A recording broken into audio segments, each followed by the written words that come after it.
दिसंबर 1946 में संविधान बनाने का काम शुरू होते ही 600 साल पुरानी ब्रिटिश पार्लियामेंट के हाउस ऑफ कॉमन्स से सिर्फ 6 दिन पुरानी भारत की संविधान सभा पर जोरदार आक्रमण किया इंडिया को अपना गुलाम समझने वाले सर विंस्टन चर्चिल ने। चर्चिल साहब की हिमाकत देखी आपने मौलाना।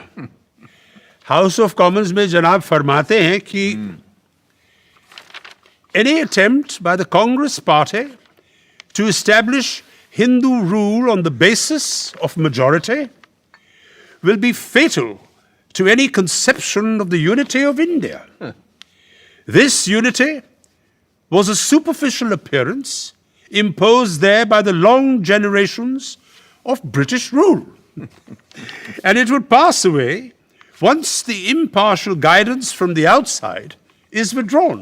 बकवास। इलेक्शन हारने से चर्चिल साहब का दिमाग फिर गया। Quaid-e-Azam, listen to this. Churchill says even more in his speech.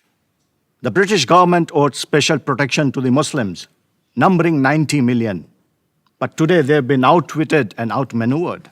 This is exactly what I have been saying all along. Therefore, this meeting in Delhi is not the proposed Constituent Assembly, and it represents only one major community in India. Right. Churchill knows how to call a spade a spade. जनाब आगे फरमाते हैं, इरशाद।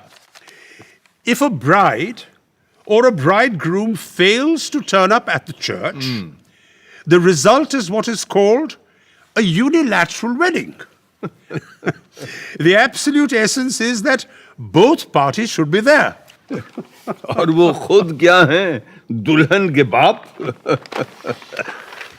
कमाल है, कमाल है। मुस्लिम league की गैर मौजूदगी सबको खल रही थी और जब जिन्ना साहब ने कहा कि उनकी वर्किंग कमेटी 20 जनवरी को तय करेगी कि कब वो संविधान सभा में आएंगे, तो डॉक्टर M.R. जयकर ने प्रस्ताव रखा कि जब तक रजवाड़ों या कम से कम मुस्लिम लीग के लोग संविधान सभा में नहीं आते, तब तक एम्स एंड ऑब्जेक्टिव्स रेजोल्यूशन जैसे महत्वपूर्ण प्रस्ताव पर बहस और वोट को मुलतवी कर देना चाहिए।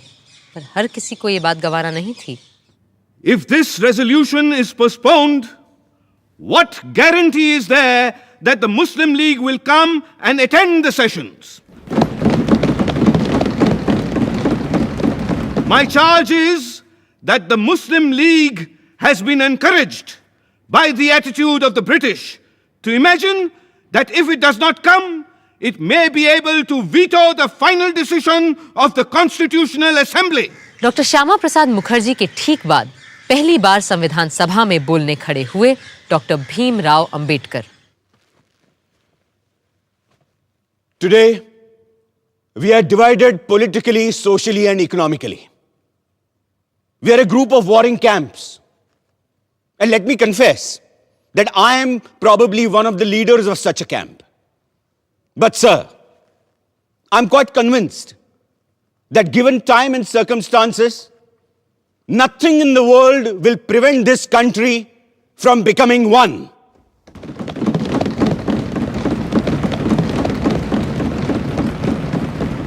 However, I find no reference to the idea of grouping in the objectives resolution. Personally, I do not like the idea of grouping.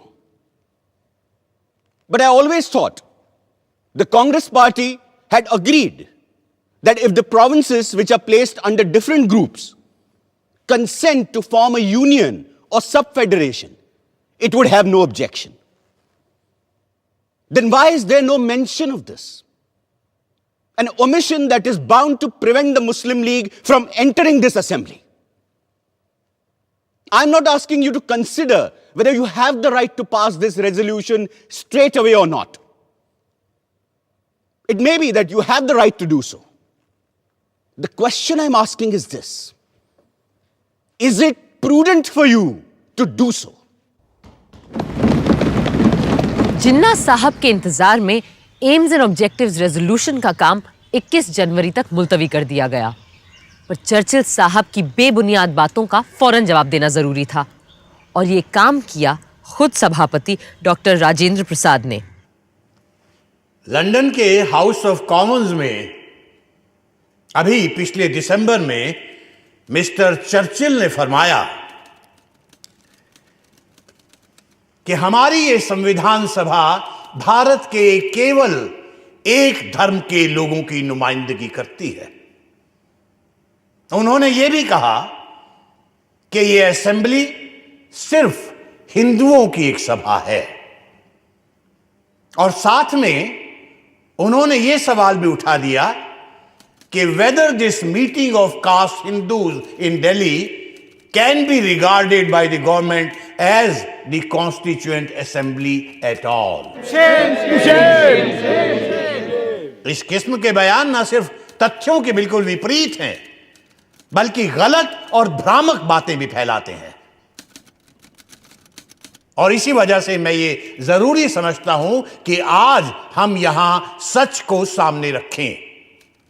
और सच ये है कि इस प्रिलिमिनरी सेशन में 296 मेंबर्स में से 210 ने इस संविधान सभा में हिस्सा लिया, और इन 210 मेंबरान में से 155 Hindu, 30 scheduled caste, 5 Sikh, 6 Indian Christians, 5 backward tribes के नुमाइंदे, 3 एंग्लो इंडियंस, 3 पारसी, और 80 में से 4 मुसलमान भी शामिल रहे हैं। सबसे बड़ी कमी मुस्लिम लीग के सदस्यों की रही है, और हम सबको इस बात का बेहद अफसोस है। लेकिन जो संख्याएं मैंने गिनाई हैं, उनसे यह साफ जाहिर हो जाता है कि इस असेंबली को सिर्फ एक मेजर कम्युनिटी का नुमाइंदा बताना या सिर्फ हिंदुओं की सभा कहना तथ्यों के साथ सरासर खिलवाड़ है। 20 जनवरी को जिन्ना साहब ने बिना कोई वजह बताए मुस्लिम लीग वर्किंग कमेटी की मीटिंग फिर टाल दी। लिहाजा डॉक्टर जयकर ने ऑब्जेक्टिव्स रेजोल्यूशन को स्थगित करने का अपना अमेंडमेंट वापस ले लिया, और 22 जनवरी को संविधान सभा का पहला और सबसे महत्वपूर्ण प्रस्ताव पास कर दिया गया। जवाब में कायदे आजम जिन्ना ने संविधान सभा में आना तो दूर, पूरी कॉन्स्टिट्यूएंट असेंबली को ही गैर कानूनी और नाजायज करार दे डाला। The working committee of the Muslim League is emphatically of the opinion that elections to and the summoning of the Constituent Assembly, in spite of the strong protest and emphatic objection of Muslim League, were ab initio void, invalid, and illegal, as the major parties had not accepted the statement. And the continuation of the Constituent Assembly and its proceedings and its decisions are ultra-virus, invalid, illegal, and therefore it should be dissolved forthwith. उधर chamber of princess यानी राजे रजवाड़े भी पंडित नेहरू के प्रस्ताव से बहुत घबराए हुए थे। नवाब साहब भोपाल ने राजघरानों की हड़बड़ाहट एक प्रेस कॉन्फ्रेंस में जाहिर की।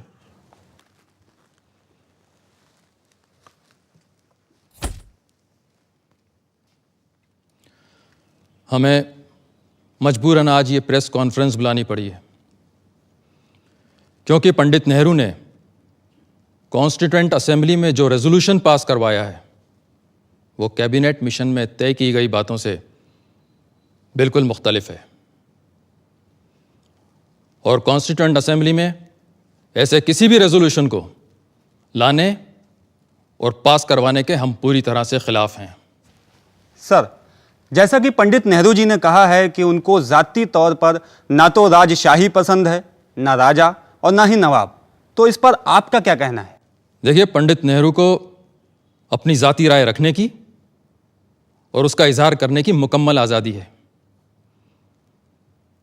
लेकिन हाँ, अगर उन्होंने अपना बनाया हुआ कोई कानून हम पे ज़बरदस्ती थोपने की कोशिश की तो हिंदुस्तान के 550 शाही घरानों ने चूड़ियां नहीं पहन रखी हैं। यहाँ देखने की बात यह है कि मेजॉरिटी पार्टी के अभी से ये तेवर हैं तो अंग्रेज़ों के जाने के बाद हमारा क्या होगा ये तो खुदा ही जाने। उसके लिए हम अपने चैम्बर ऑफ प्रिंसेस का रेजोल्यूशन आपके सामने रखेंगे।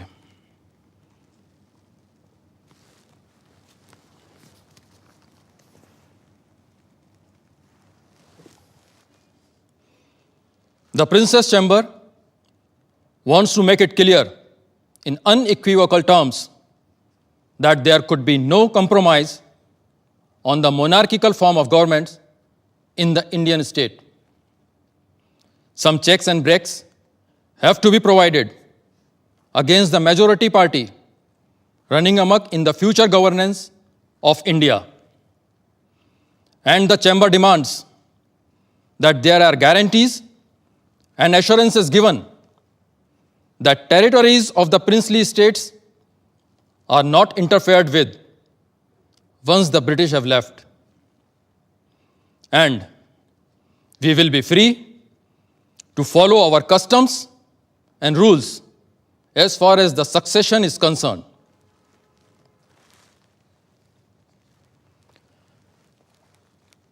कॉन्स्टिट्यूएंट असेंबली का पास किया हुआ ऑब्जेक्टिव्स रेजोल्यूशन बड़े ही खतरनाक इम्कानातों से लबरेज है और इसीलिए हमने साफ साफ चैम्बर ऑफ प्रिंसेस का रेजोल्यूशन सबके सामने रखा है।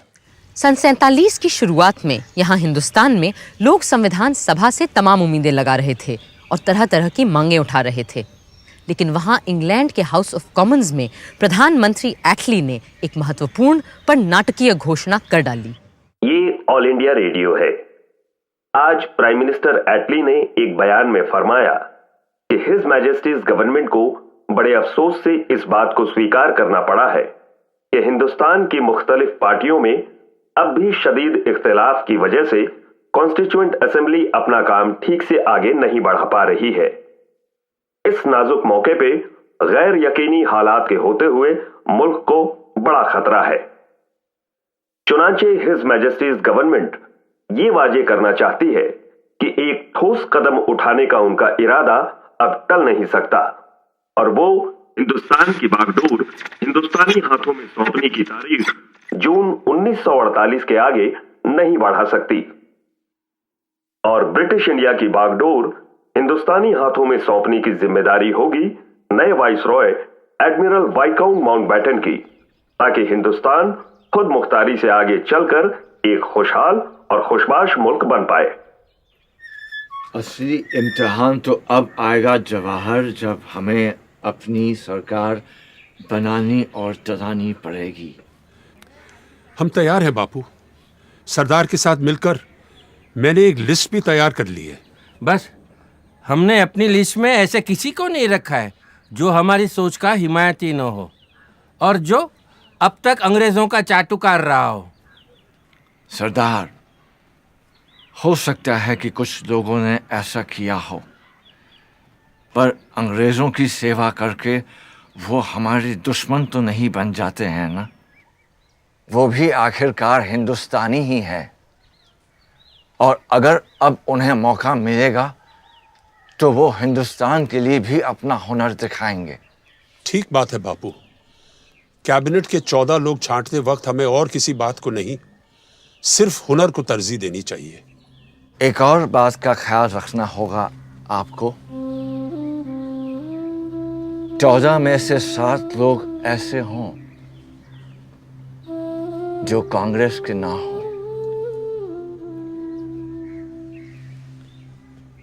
और ये भी कि आपके मंत्रिमंडल में औरतें हों, मुसलमान हों, पारसी हों, सिख हों और हरिजन हों। बापू, जगजीवन राम जी का भी नाम हमारे फहरिस्त में है।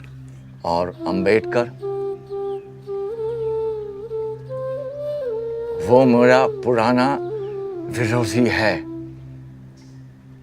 पर यह बात भी सच है कि संविधान और कानून के बारे में जितना वो जानता है शायद कोई जानता हो पूरे देश में। और अगर आपने अंबेडकर के ज्ञान और अनुभव का फायदा नहीं उठाया तो नुकसान उसका नहीं हिंदुस्तान का होगा। लॉर्ड माउंटबैटन ने आते ही सारे नेताओं से मुलाकात की। सबसे पहले पंडित नेहरू से, जिन्हें वो पहले से जानते थे। दोनों इस बात पर एक मत थे कि सबसे बड़ी चुनौती होगी जिन्ना साहब की जिद। और हुआ भी यही। जब जिन्ना साहब माउंटबैटन से मिलने पहुंचे, वो अपनी जिद पर अड़े रहे कि उन्हें पूर्व में बंगाल और असम और पश्चिम में पंजाब, सिंध, बलूचिस्तान और नॉर्थ वेस्ट फ्रंटियर प्रोविंस अपने पाकिस्तान के लिए चाहिए। और साथ में चाहिए एक गलियारा जो दिल्ली, रामपुर, लखनऊ और पटना से होते हुए कलकत्ता जाएगा। पर जब माउंटबैटन ने कहा कि कांग्रेस ऐसा गलियारा कतई नहीं बनने देगी और पूरे बंगाल और पंजाब का तो सवाल ही नहीं उठता, तो जिन्ना साहब बोले, better a moth eaten Pakistan than no Pakistan at all. पर बापू अभी भी अपने काठियावाड़ी भाई को समझाने में लगे हुए थे।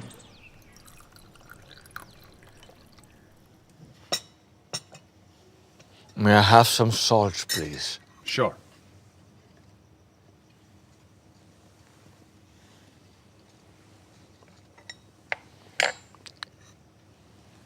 मेरे भाई जिन्ना, I will plead with you 70 times 7 if the need be. But I can never agree to your idea of dividing India.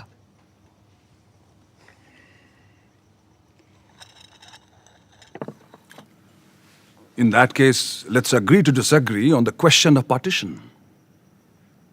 But I'm entirely with you on the question of signing an appeal to both Hindus and Muslims to keep peace. If you want, you can have a look at the draft typed by my assistant. I need not read anything that you ask me to sign.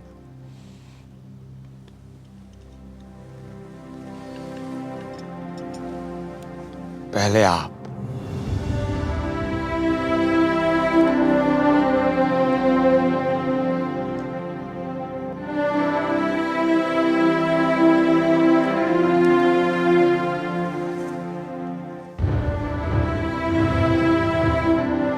मैं Lord Mountbatten से कहने जा रहा हूं कि अगर जरूरत पड़े तो वो अंतरिम सरकार को बर्खास्त करके जिन्ना को दावत दें और कहें कि वो अपने मन की सरकार कायम कर लें। बस पाकिस्तान बनाने की मांग छोड़ दें।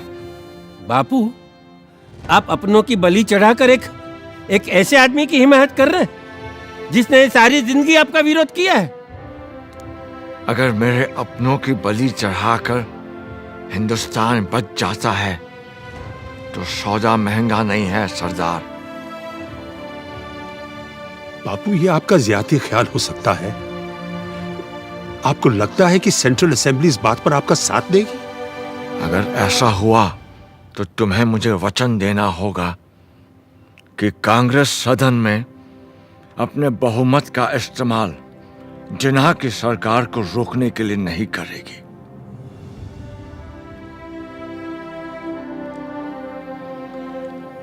बापू,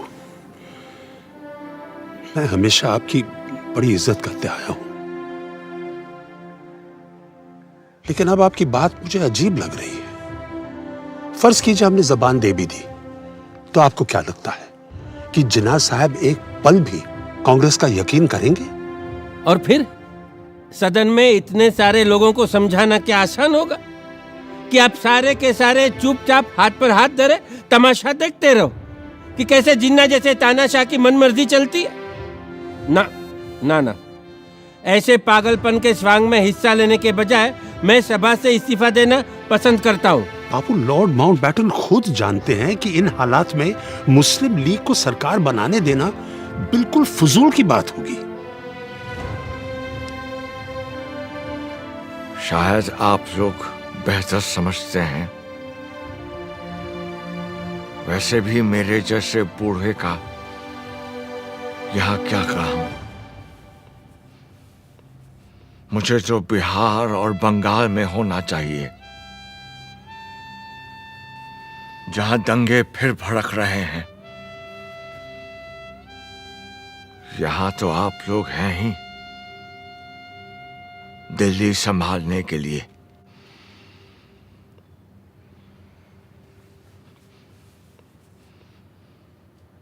कांग्रेस और मुस्लिम लीग को एक समझौते तक लाना शेर बकरी को एक साथ चराने जैसा था, पर सब तरफ निराशा नहीं थी। अप्रैल के अंत में जब संविधान सभा दूसरी बार मिली तो कई रजवाड़ों के नुमाइंदे उसमें शामिल हो चुके थे। बरोडा, कोचिन, उदयपुर, जोधपुर, जयपुर, बीकानेर, रीवा और पटियाला जैसे महत्वपूर्ण राजघरानों के प्रतिनिधि अब कॉन्स्टिट्यूएंट असेंबली में शामिल थे। The Constituent Assembly welcomes the representatives of the princely states and expresses the hope that others who have not chosen their representatives will take immediate steps to do so.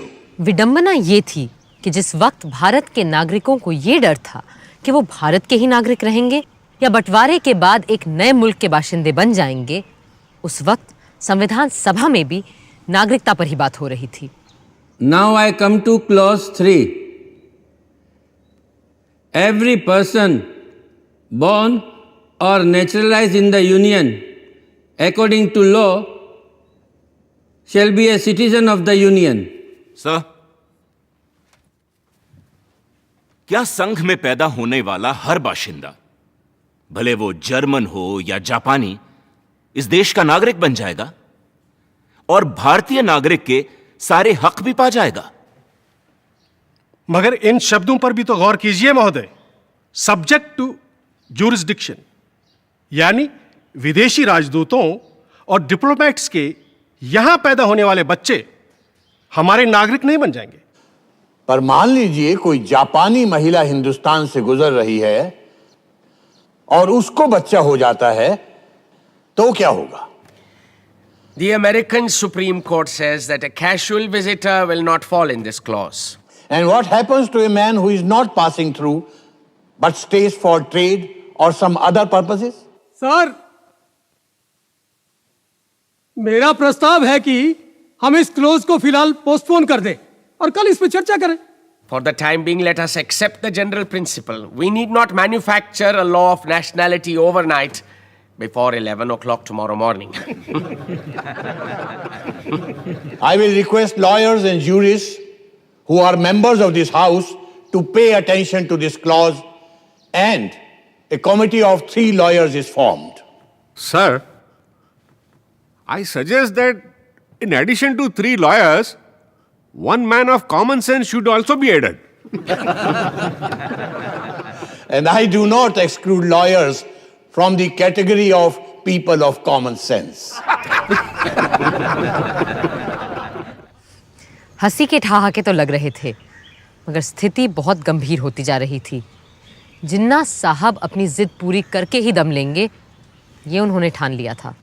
Division of the armed forces, division of the staff of central civil departments, railways, post and telegraphs, public works, income tax, customs, central excise, power. The list goes on. Divorce of 400 million people in just 10 weeks is an impossible task, Quaid-e-Azam. It will at least take a year, and that too if Allah is with us. I do not have that much of time. Pakistan will have to come into existence before these congressmen poison the mind of Mountbatten, who has dreams of becoming the Governor General of Pakistan. And that will never be. Actually, Jawaharlal is the problem. He told the Viceroy there will be no division of any assets, as some parts are just seceding from the entity called India. And the seceding parts will have to build up their own assets, administrative records, and machinery. Secession. Secession, my foot. It is not a question of secession. It is going to be a division of India, and both Nehru and Mountbatten better understand that. Otherwise, I'm going to call for another direct action day. ऐसे में जब viceroy Mountbatten ने हिंदुस्तान के बंटवारे की तजवीज़ सामने रखी, तो कई लोग सोचने लगे कि जहर पूरे देश में फैल जाए, इससे बेहतर यही होगा कि शरीर का बीमार भाग काटकर अलग कर दिया जाए। इस माहौल में कांग्रेस कार्यकारिणी की बैठक हुई। आप सब ने लॉर्ड माउंटबेटन की तजवीज सुनी है, कैसे वो हिंदुस्तान के कुछ इलाकों को खुद मुख्तारी का हक देना चाहते हैं। इससे एक तरफ जहां भारत के कट जाने का डर है, वहां दूसरी तरफ आजादी की उम्मीद नजर आती है। इसलिए हमने फैसला किया है कि इस प्रस्ताव को हम मंजूर कर लें। कांग्रेस पहले तो मुस्लिम लीग को ढील देती चली गई कि शायद अब वो संविधान सभा में आ जाएंगे, पर इससे हमें मिला क्या? दंगे, लूटमार, आगजनी। हमें अहिंसा और स्वराज के अपने सिद्धांत को सामने रखकर ही कोई फैसला करना चाहिए था, पर अब तो एकमात्र लोकतांत्रिक तरीका यही बचा है कि हम माउंटबेटन के प्रस्ताव को अपनी मंजूरी दे दें। मुझे नहीं लगता कि हमारा ये फैसला सही है, मगर शायद हमारे पास और कोई चारा ही नहीं है। बदकिस्मती से इस वक्त हमारे सामने दो रास्ते हैं, एक तरफ कत्ल व गालत और दूसरी तरफ लीग की जिद के आगे झुकना। लेकिन मुझे पूरा यकीन है कि ये लकीर लोगों के दिलों की नहीं, सिर्फ नक्शे की तकसीम कर रही है। और इंशाअल्लाह ये जो बंटवारा है ये चंद ही दिनों की बात है और जल्द ही हम फिर से एक हो जाएंगे। भारतीय राष्ट्रीय कांग्रेस ने सदा भारतवासियों की बात उठाई है, कभी हिंदू या मुसलमान की नहीं, जैसा हम आज कर रहे हैं। हमने हमेशा अक्षुण्णता और अखंडता की बात की है, और यदि आज हमने इस प्रस्ताव को स्वीकार कर लिया तो एक समरस भारत का हमारा सपना चूर चूर हो जाएगा। और जहां तक मेरा प्रश्न है, मुझे अंग्रेजों की गुलामी तो स्वीकार है, लेकिन देश का बंटवारा मुझे किसी कीमत पर स्वीकार नहीं।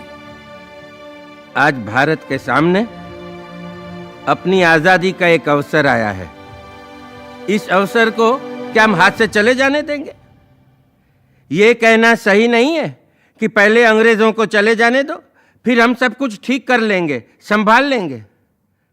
अरे कैसे हल करेंगे हम सारे सवाल? क्या हाल होगा उनके चले जाने के बाद? ये कभी किसी ने सोचा है? मेरी बात शायद कुछ लोगों को अच्छी न लगे, लेकिन कभी कभी पूरे शरीर में रोग फैल जाने देने से अच्छा होता है अपने बीमार अंग को काट कर फेंक दे, अलग कर दे शरीर से। 3 जून 1947 वाइसरॉय माउंटबेटन ने रेडियो पर वो शब्द बोले जिन्होंने देश के नक्शे को ही नहीं, न जाने कितने दिल, घर, परिवार और जिंदगियों को भी काट डाला। To my great regret, it has been impossible to obtain agreement either to the cabinet mission plan or any other plan that may preserve the unity of India.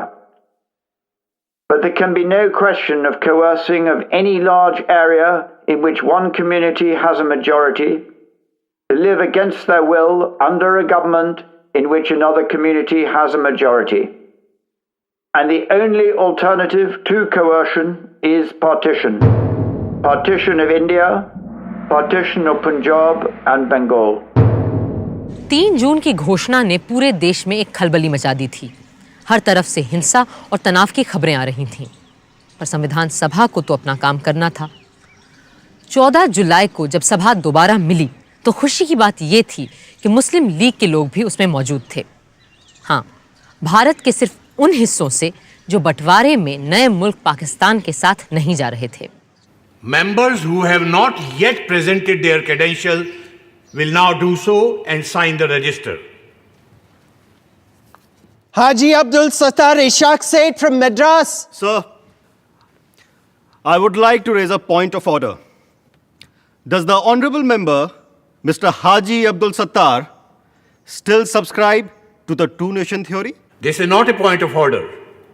It is a question of the right of the member elected to the Constituent Assembly, and I cannot prevent any elected member from signing the register. You may go ahead, please. Further on the list, B. Pokar Sahab Bahadur, Madras. Mahmood Ali Beg Sahib Bahadur Madras, Maulvi Syed Mohammad Saadullah Assam, Dr. B.R. Ambedkar Bombay. Doctor Ambedkar को दोबारा इस बार बॉम्बे से चुनकर आना पड़ा क्योंकि बंटवारे में उनकी सीट पूर्वी पाकिस्तान जा चुकी थी। हाँ, फायदा हुआ तो सिर्फ इतना कि 552 में से ज्यादातर रजवाड़े अब भारत का हिस्सा बनना मंजूर कर चुके थे। The next item is the motion to be moved by Honorable K.M. Munshi.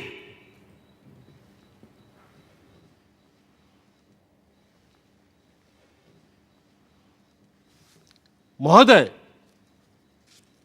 इस सप्ताह के अंत तक ब्रिटिश पार्लियामेंट भारत की आजादी का लेजिस्लेशन पारित कर चुकी होगी और 15 अगस्त 1947 को हमें स्वतंत्रता मिल जाएगी। वो स्वतंत्रता जिसका हमें सदियों से इंतजार था। हमारे देश में अब एक तरह की समानता आ गई है, हालांकि स्वयं देश की सीमाएं सिकुड़ गई हैं। अब हम एक आजाद और सशक्त भारत के उद्देश्य की ओर पूरे जोश और उल्लास से आगे बढ़ सकेंगे।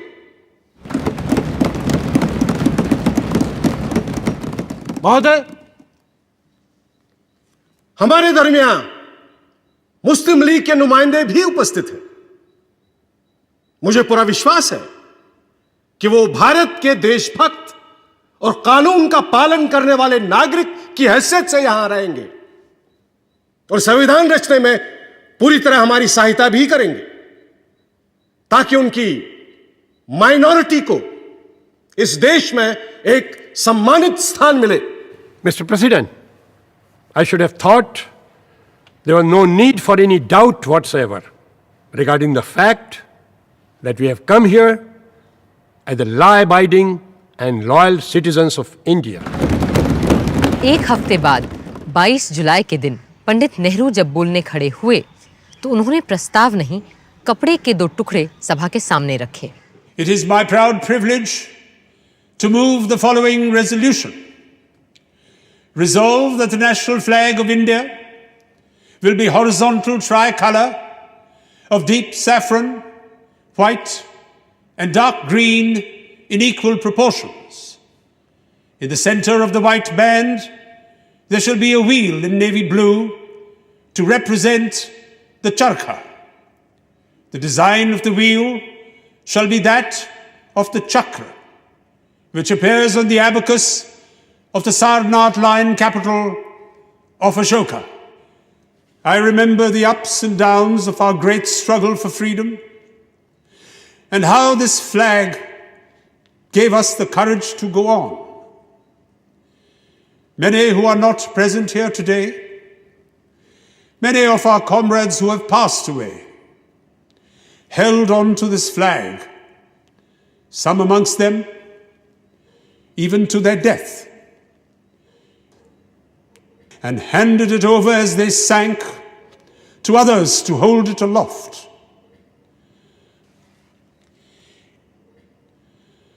So, in this simple form of words, there is much more than will be clear on the surface. There is the struggle of the people for freedom, with all its ups and downs, and trials and disasters. And there is finally today, as I move this resolution, a certain triumph about it, a measure of triumph in the conclusion of that struggle. So, I present this flag to you. Perhaps I am partial, but I do think it is a very beautiful flag to look at, and it has come to symbolize many beautiful things. Things of the spirit and things of the mind.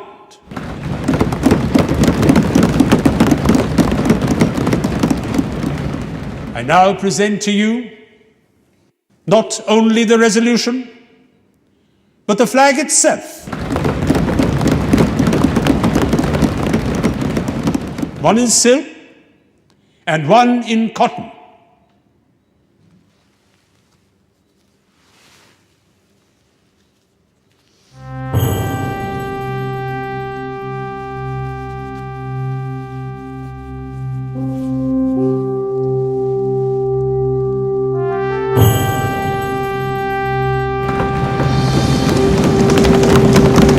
Bharat माता की जय! भारत माता की जय!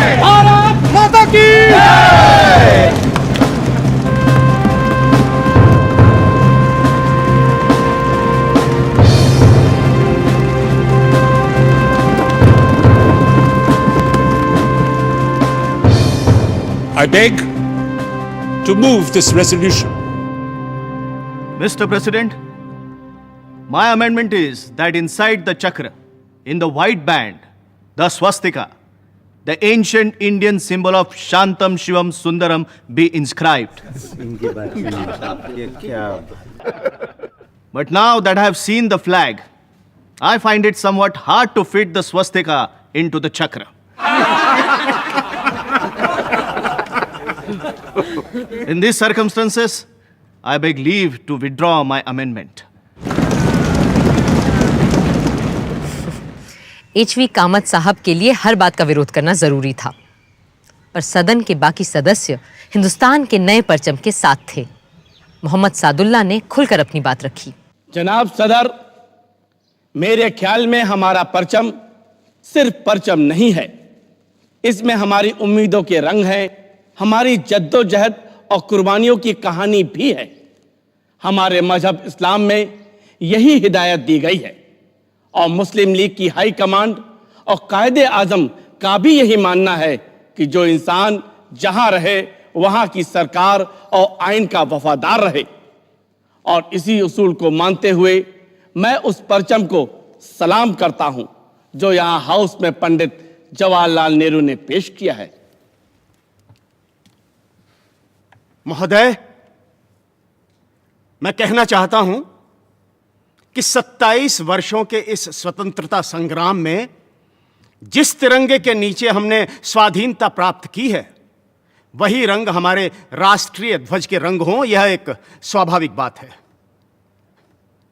मुझे दुख है कि इस समय कुछ लोग सांप्रदायिकता में मदमस्त होकर आपत्तिजनक घटनाएं कर रहे हैं। अभी परसों की ही बात है, दिल्ली में हिंदी के संबंध में एक सभा हुई, वहां हुल्लड़बाजी हुई। इतना ही नहीं, कई मोटरों पर जो राष्ट्रीय ध्वज लगे हुए थे उन्हें निकालकर फेंक दिया गया। मैं कहता हूं कि सांप्रदायिकता से मदमस्त होकर झंडे का अपमान करना सारे राष्ट्र का अपमान करना है। भारत माता की जय! भारत माता की जय! भारत माता की जय! संविधान सभा का अगला यानी 5वां सत्र शुरू होना था एक बहुत ही ऐतिहासिक दिन, 15 अगस्त 1947। 14 अगस्त की शाम से ही सदन की कार्यवाही शुरू हो गई थी, उस घड़ी के इंतजार में जिसका हर हिंदुस्तानी को जाने कब से इंतजार था। वंदे मातरम, वंदे मातरम, सुजलाम सुफलाम मलयज शीतलाम सस्य श्यामलां मातरं वन्दे मातरं। शुभ्रज्योत्स्ना पुलकितयामिनीं फुल्लकुसुमित द्रुमदलशोभिनीं सुहासिनीं सुमधुरभाषिणीं सुखदां वरदां मातरं वन्दे मातरं वन्दे मातरं।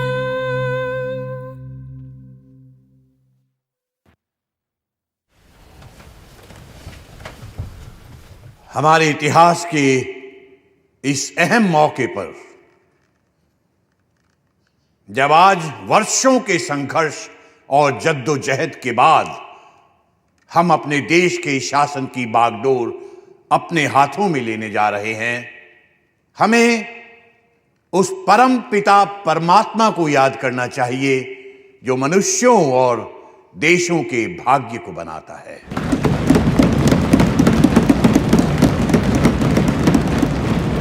और हम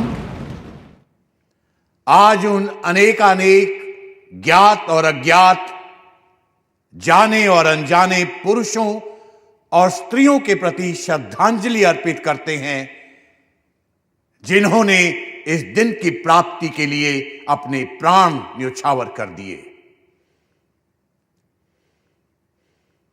हंसते हंसते फांसियों के तख्ते पर चढ़ गए, गोलियों के शिकार बन गए।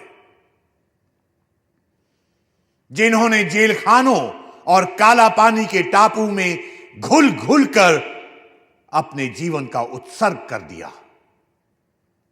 जिन्होंने बिना संकोच माता पिता, स्त्री संतान, भाई बहन और यहां तक कि अपने देश को भी छोड़ दिया। अपना धन, जान सबका बलिदान कर दिया। आज ये उनके त्याग और तपस्या का ही फल है कि हम इस दिन को देख पा रहे हैं।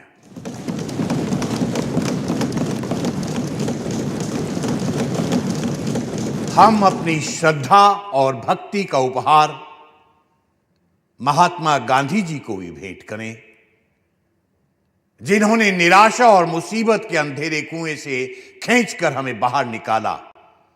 हमारे दिलों में ऐसी जिंदगी फूंकी कि हम में अपने जन्म सिद्ध अधिकार, स्वराज के लिए दावा पेश करने की हिम्मत और ताकत आई। जिन्होंने हमारे हाथों में सत्य और अहिंसा का एक ऐसा अचूक अस्त्र दिया कि जिसके जरिए बिना हथियार उठाए स्वराज का अनमोल रत्न हमने हासिल कर लिया।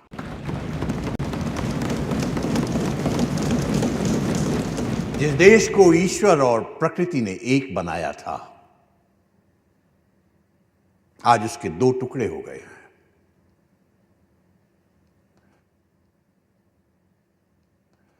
मुझे यह कहना पड़ता है कि इस बंटवारे से हमारे दिलों में दुख है, मगर इसके बावजूद हम आपकी और अपनी तरफ से पाकिस्तान के लोगों को अपनी नेक नियति, उनकी तरक्की और कामयाबी के लिए अपनी सदिच्छा और सद्भावना प्रकट करना चाहते हैं।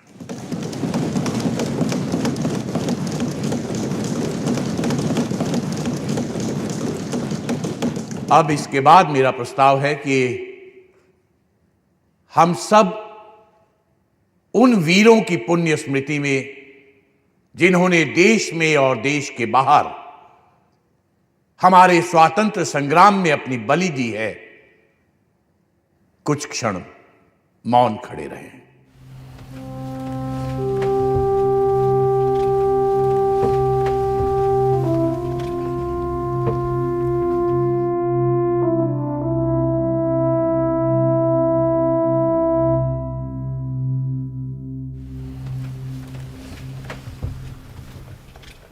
अब पंडित जवाहरलाल नेहरू अपना प्रस्ताव प्रस्तुत करेंगे।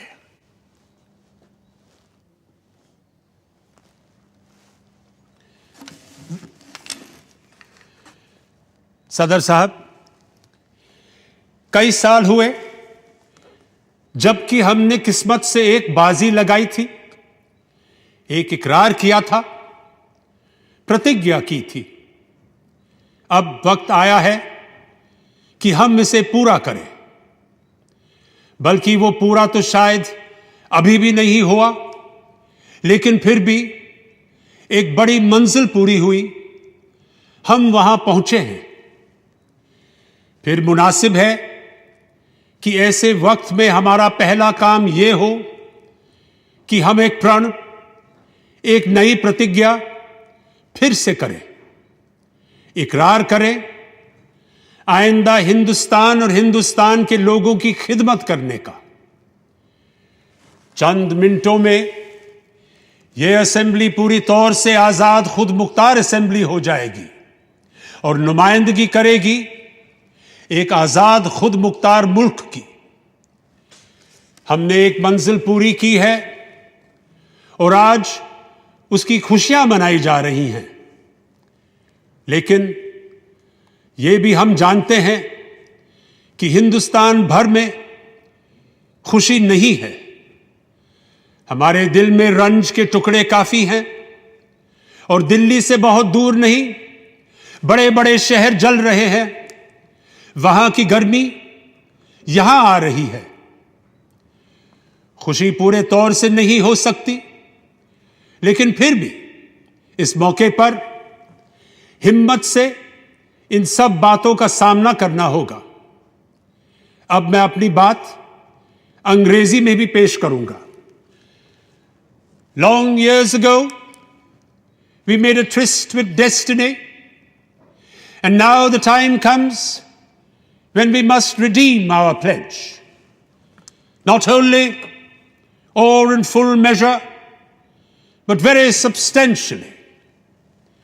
At the stroke of the midnight hour, when the world sleeps, India will awake to life and freedom.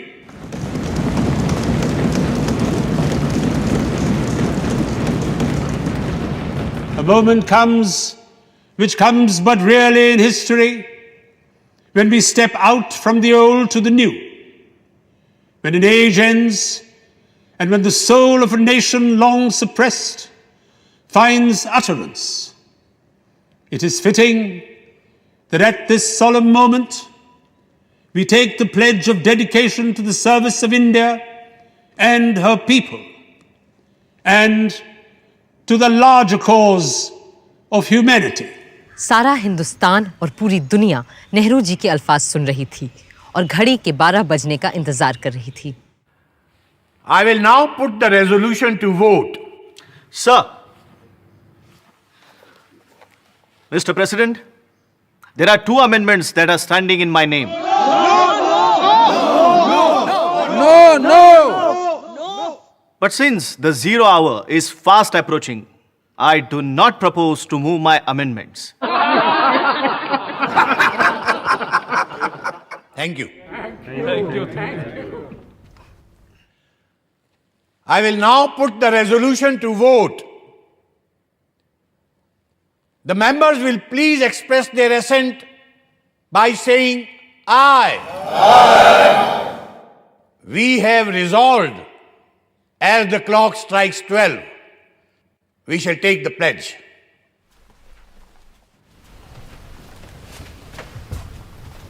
It is just half a minute to 12. I am expecting the clock to strike 12.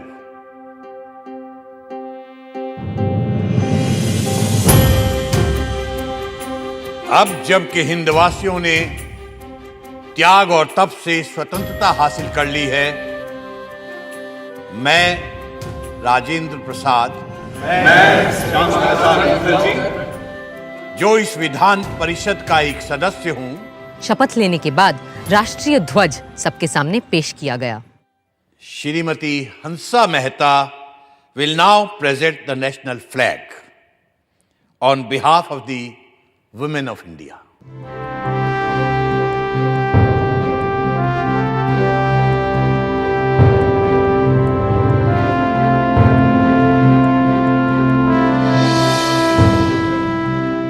मैं प्रार्थना करती हूँ इस तिरंगे की छत्र छाया में रहने वालों को सारे सुख और समृद्धि मिले। जय हिंद, जय हिंद, जय हिंद, जय हिंद, जय हिंद, जय हिंद। साथ ही श्रीमती सुचेता कृपलानी ने अल्लामा इकबाल का लिखा कौमी तराना गाया, सारे जहां से अच्छा हिंदोस्तां हमारा। और फिर संविधान सभा में पहली बार वो स्वर गूंजे जो आज भी हर हिंदुस्तानी के रोंगटे खड़े कर देते हैं और सीने चौड़े। जनगण मन अधिनायक जय हे भारत भाग्य विधाता, पंजाब सिंध गुजरात मराठा द्राविड़ उत्कल बंगा, विंध्य हिमाचल यमुना गंगा उच्चल जलधि तरंगा। शुभ नामे जागे तब शुभ आशीष मांगे गाहे तब जय गाथा जन गण मंगलदायक जय हे भारत भाग्य विधाता जय हे जय हे जय हे जय जय जय जय हे। आजाद देश की नई सुबह के स्वागत को सभी जाने माने लोग राजधानी दिल्ली में मौजूद थे, सिर्फ एक इंसान को छोड़कर, महात्मा गांधी, जो वहां से दूर कलकत्ता में थे, जहां वो बंगाल के मुस्लिम लीगी प्रधानमंत्री एच.एस. सोहरावर्दी के साथ मिलकर हिंदू मुस्लिम दंगे रोकने में लगे हुए थे। 15 अगस्त की सुबह भी हर रोज की तरह उन्होंने 5 बजे प्रार्थना सभा की।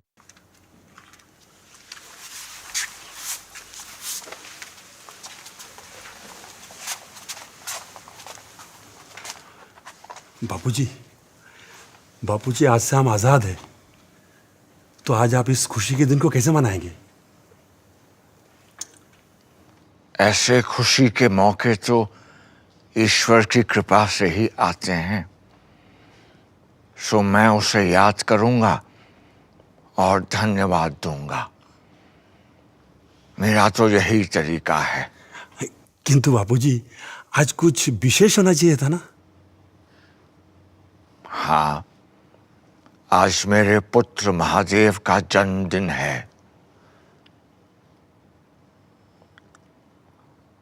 और निर्वाण दिन भी, सो मैं उसे याद करूंगा और उपवास भी रखूंगा। Mahatma ji, from today, a new government of us Indians is taking charge. What will be your advice to us?